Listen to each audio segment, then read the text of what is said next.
in West Michigan. Just before COVID, there was some interest about developers coming in.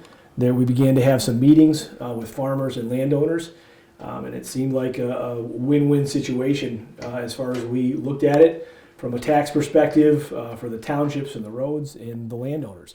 Couldn't see any downside to it until the anti-groups really got involved and really started Astro Turfing and coming into the townships and riling everybody up. Yeah, Astro Turfing, that's an interesting term to use. Why do you use that term? Well, I use that because it seems like there's a couple of big organizers in Michigan that have a traveling road show, and they go from place to place, and it's the same people every time. They rely on emotion, they rely on riling people up, they rely on fear, and they rely on unproven claims to say that infrasound is going to destroy things, and the horses are going to have abortion, and the children are going to have epilepsy, and that it's all greedy farmers and corrupt politicians. When in reality, if you look at the counties that have wind and the farmers that work in the counties that have wind, they don't have a bad thing to say about it. And that was our perspective going into it.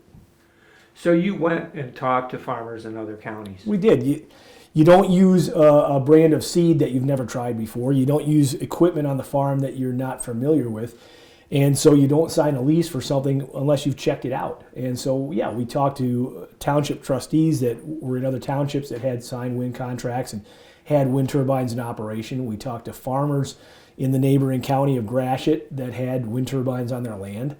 And honestly, we couldn't find a negative about that. There were some drawbacks to solar for us because we want to keep farming, but we still could farm underneath a wind turbine.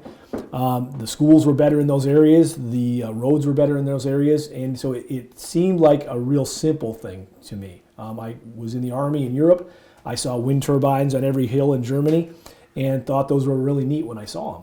So the thought that they would come here was something I was really excited about.